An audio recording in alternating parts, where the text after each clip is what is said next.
주신 하나님 말씀은 이사야 62장 말씀이 되겠습니다.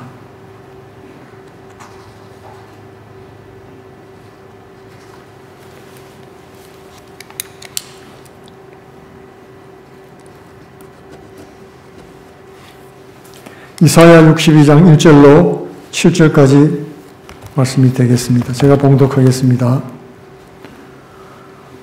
나는 시온의 공의가 빛같이 예루살렘의 구원이 횃불같이 나타나도록 시온을 위하여 잠잠하지 아니하며 예루살렘을 위하여 쉬지 아니할 것인즉 일방이 내 공의를 이랑이 다 내 영광을 볼 것이요 너는 여호와의 입으로 정하실 새 이름으로 일컬음이 될 것이며 너는 또 여호와의 손에 아름다운 면류관 내 하나님의 손에 왕관이 될 것이라. 다시는 너를 불입은 자라 칭하지 아니하며 다시는 내 땅을 황무지라 칭하지 아니하고 오직 너를 헵시바라 하며 내 땅을 뷸라라 하리니 이는 여호와께서 너를 기뻐하실 것이며 내 땅이 결혼한 바가 될 것임이라. 마치 청년이 처녀와 결혼함 같이 내 아들들이 너를 취하겠고 신랑이 신부를 기뻐함 같이 내 하나님이 너를 기뻐하시리라. 예루살렘이여 내가 너의 성벽 위에 파수꾼을 세우고 그들로 종일 종야에 잠잠치 않게 하였느니라. 너희 여호와로 기억하게 하는 자들아 너희는 쉬지 말며 또 여호와께서 예루살렘을 세워 세상에서 찬송을 받게 하기까지 그로 쉬지 못하시게 하라. 아멘. 오늘은 이 본문 말씀으로 헵시바와 뷸라의 복이라는 제목으로 은혜를 나누기를 원합니다. 하나님은 우리에게 복을 주시기를 원하시는 복의 하나님이십니다. 이 땅에 사는 동안에 인생들에게 늘 고통과 아픔이 따라오지요. 그러다 보니까 사람들은 종종 하나님을 우리 인생을 벌주는 하나님으로 생각을 하는 것입니다. 그러나 그것은 큰 오해입니다.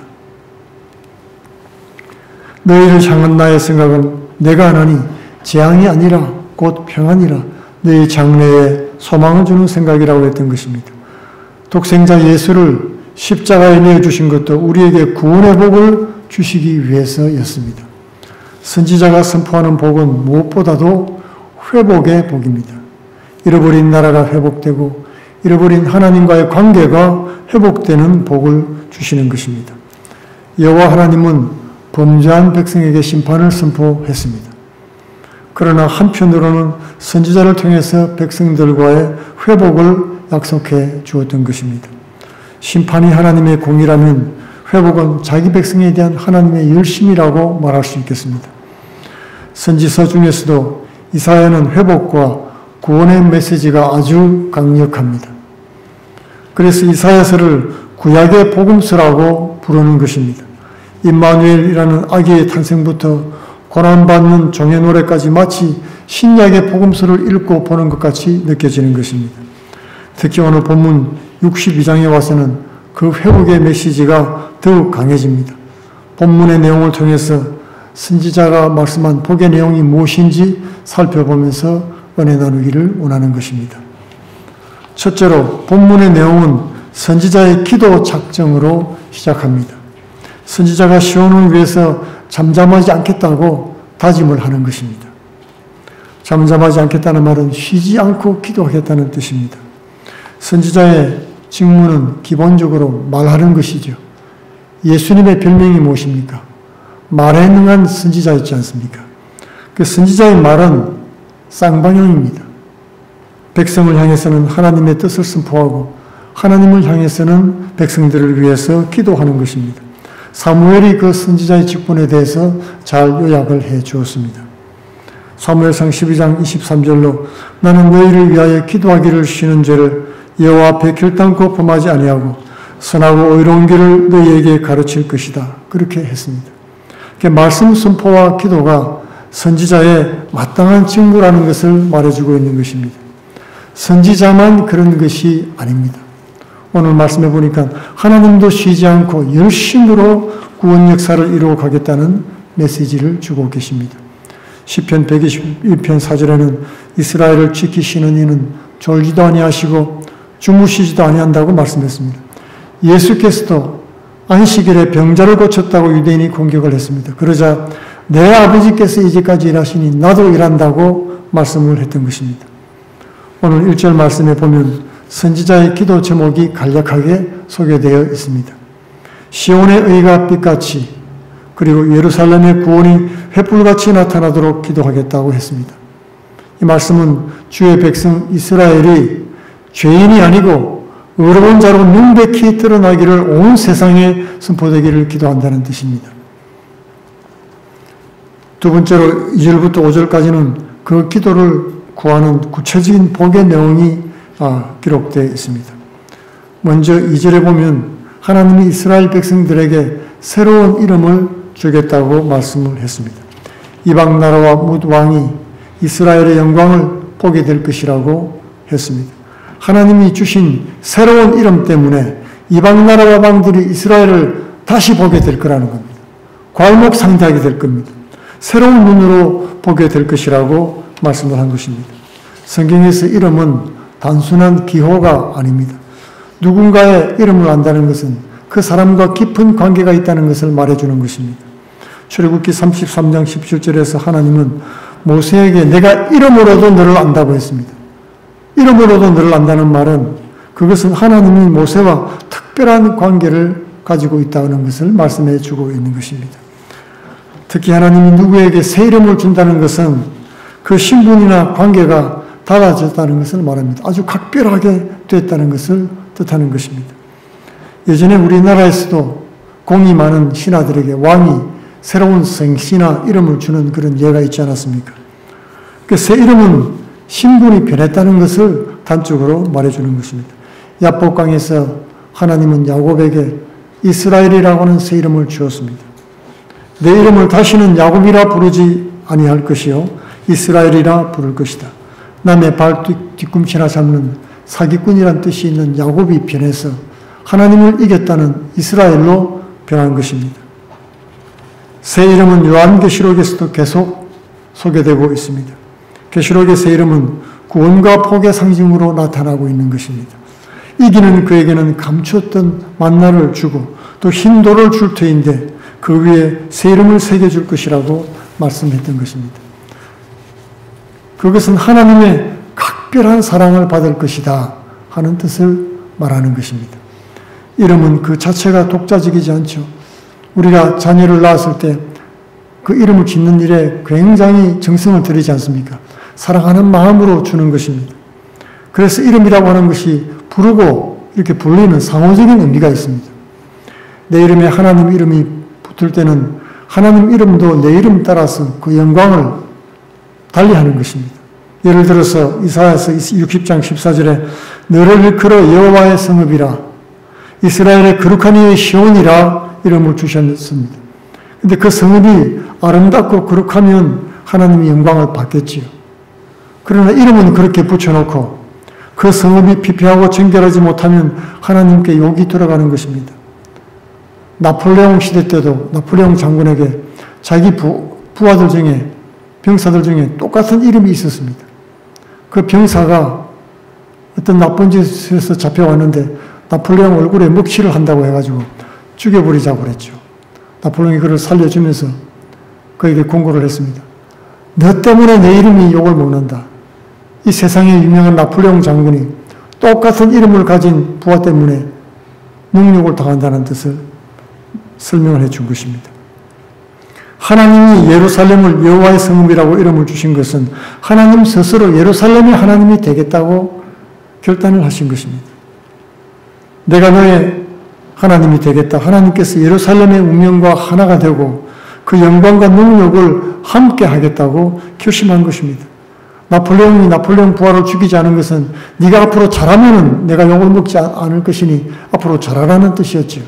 이렇게 하나님은 나는 너의 하나님이 되겠다는 것은 우리를 죽여서 능력을 부리면 죽여버리겠다는 게 아니라 우리와 함께하고 좋은 일이나 나쁜 일에 너희들을 결코 버리지 않겠다는 하나님의 사랑의 표현이라고 하는 것입니다. 3절의 말씀에는 이스라엘 백성이 하나님의 왕관이 될 것을 선포했습니다. 이스라엘은 하나님의 기쁨이 되고 영광이 될 것이라는 말씀입니다. 신약 성경에서는 교회를 그리스도의 몸이라고 했지요. 몸이 고통당할 때 우리 머리도 고통을 당하듯이 몸이 영광을 받으면 우리 머리도 영광을 받게 되는 것입니다. 그런데 오늘 본문에는 특별한 말씀이 하나 있습니다. 하나님의 왕관인 이스라엘 백성이 하나님의 머리 위에 있지 않고 하나님의 손에 놓여 있다는 것입니다. 너는 또 여호와의 손에 아름다운 관, 내 하나님의 손에 왕관이 될 것이라. 이게 무슨 뜻입니까? 왕관이 머리 위에 있어야 그 역할을 하는 것이지 손에 달려있다. 그게 무슨 뜻입니까? 하나님의 손은 하나님의 일하시는 수고와 땀을 말하는 것입니다. 사실 이스라엘 백성의 영광이 하나님을 빛나게 해주지는 못합니다. 오히려 하나님의 수고가 이스라엘 백성을 영광스럽게 하는 것입니다. 이스라엘의 수고가 아니라 하나님의 손이 그들을 영광스러운 왕관으로 만들었습니다. 그리고 그들을 통해서 하나님의 영광을 받겠다고 하는 것입니다. 하나님은 질그릇 같은 우리를 왕관으로 빚어가시는 위대한 대장장이이신 것입니다. 많은 복들이 오늘 말씀 중에 있는데요. 그저 4절에는 헵시바와 뿔라의 복을 위해서 기도하고 있습니다. 헵시바와 뿔라는 새 이름입니다. 이스라엘의 옛 이름과 새 이름이 오늘 나란히 소개되고 있습니다. 버림받은 자, 황무지, 이 말은 옛 이름이지요. 새 이름은 헵시바, 뿔라입니다. 헵시바는 여호와께서 너를 기뻐할 것이란 뜻이고 뿔라는 내 땅이 결혼한 것처럼 될 것이란 뜻입니다. 바벨론 포로기는 이스라엘 백성들에게는 버림받은 시기였습니다. 범죄함으로 황무지처럼 버려지고 소박맞은 여인처럼 길바닥에 버려진 그런 형편이었습니다. 그렇게 죄짓고 심판받아서 버림받던 이스라엘이 이제는 하나님의 기쁨이 된 것입니다. 황무지 같은 백성이 이제는 하나님의 신부가 되리라고 선포된 것입니다.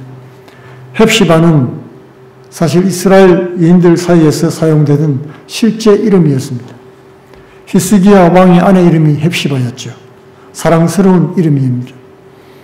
특별히 사랑하는 딸을 향한 부모의 소망이 깃들여 있는 그런 귀한 이름인 것입니다. 내 딸만큼은 멸시나 무시를 당하는 천덕꾸러기가 아니라 사랑과 이쁨 받는 아내가 되리라 하는 그런 소망을 담은 이름인 것입니다. 그런데 하나님이 그 이름을 이스라엘 백성들에게 주셨습니다. 스가랴 3장 17절처럼 그가 너로 인하여 기쁨을 이기지 못하시며 너를 잠잠히 사랑하시며 너로 말미암아 즐거이 부르며 기뻐하시리라. 그런 헵시바의 복이 저와 여러분의 삶에 충만히 임하시기를 바랍니다. 하나님과 사람에게 더욱 사랑스러워 가신 어린 시절의 예수님처럼 우리 모두 기쁨이 되고 하나님의 사랑 가운데 거하시기 바랍니다. 퓰라는 결혼한 여자란 뜻입니다. 헵시바가 사랑받는 여인의 행복한 노래라고 말하면 퓰라는 자녀를 생산하는 여인의 영광을 상징하고 있습니다. 남편의 사랑도 귀하지요. 그러나 그 사랑의 결실로 자녀를 품을 때 의미가 된 여인은 더 행복하고 영광스러워지는 것입니다. 퓰라의 복이 임하기 전에 이스라엘의 이름은 황무지였습니다. 버림받은 땅처럼 아무 열매도 못 맺고 황폐한 땅이었다는 것입니다. 말라버린 시내처럼 메마른 나무처럼 쇠약해가기만 했습니다. 그런데 하나님은 다시 한번 퓰라의 복을 선물해 주시기를 원하십니다. 잃어버린 땅도 되찾게 하시고 하나님이 기뻐하시는 복음의 열매가 주릉주릉 맺히기를 간절히 소망하시는 것입니다. 마지막 세 번째로 이를 위해서 기도하기를 바라고 계십니다. 이 복들을 위해서 우리가 할 수 있는 일이 무엇입니까? 기도하는 것입니다. 오늘 본문은 사실 선지자의 기도입니다. 그리고 백성들에게 기도하자고 초청하는 초청장인 것입니다. 먼저 선지자가 쉬지 않고 기도하겠다고 다짐을 했습니다. 시온의 의가 빛같이 예루살렘의 구원이 햇빛같이 빛나는 복을 구했습니다. 이방 나라들이 이스라엘의 영광을 보는 복을 선포했습니다. 이스라엘 백성이 하나님의 손에 왕관이 되는 복을 선언했습니다. 이스라엘이 하나님이 기뻐하시는 신부가 되는 헵시바와 퓰라의 복을 받도록 쉬지 않고 기도하겠다고 다짐했던 것입니다. 그리고 선지자는 백성에게도 이 기도에 동참하라고 요구했습니다. 6절 말씀에 너희 여호와로 기억하게 하는 자들아 너희는 쉬지 말라. 선지자가 쉬지 않고 기도하듯이 이스라엘 백성도 쉬지 말고 기도하라고 촉구했던 것입니다. 기도를 통해 하나님이 우리를 기억하시도록, 그리고 7절에 여호와께서 쉬지 못하게 하라고 촉구했던 것입니다. 기도로 하나님을 깨우라는 명령입니다. 물론 우리 하나님은 졸지도 아니하시고 주무시지도 아니하시는 하나님이십니다. 그럼에도 불구하고 하나님은 우리가 기도로 깨우기를 바라십니다. 하나님은 우리의 모든 형편을 다 알고 계십니다. 그럼에도 불구하고 너희가 기도하여야 하리라고 말씀했던 것입니다. 폭풍우가 몰아치는 배후에서 예수께서 주무시고 계실 때 제자들은 깨웠습니다. 깨울 때 일어나셔서 폭풍을 잠잠케 해 주신 것입니다. 우리가 어찌할 수 있는 믿음이 없을 때, 그때는 우리는 즉시 도우심을 위해서 주께 기도해야 되는 것입니다. 지금도 주님은 우리가 기도로 주님을 깨우기를 기대하고 계십니다. 너희가 얻지 못하면 구하지 아니함이라고 말씀했던 것입니다. 하나님은 우리에게 복 주시기를 기뻐하십니다. 헵시바와 뷸라의 영광을 우리를 위해서 준비하고 계시는 것입니다. 이를 위해서 기도하기를 명령하십니다.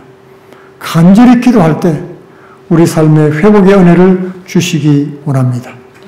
이 가을에 개인과 가정과 교회 위에 하나님의 기쁨이 되고 열매 맺는 헵시바와 뷸라의 복이 충만하게 임하게 되기를 예수님 이름으로 축원드리겠습니다. 다 같이 기도하겠습니다. 주님, 오늘도 우리에게 회복의 은혜를 주옵소서. 우리 죄를 사하시고 구원 영생의 복을 주시니 감사합니다. 하나님과의 회복된 관계를 통해서 그리스도의 영광의 복음을 누리고 전파하는 복된 삶을 살 수 있도록 인도해 주옵소서. 예수님 이름으로 기도하옵나이다. 아멘.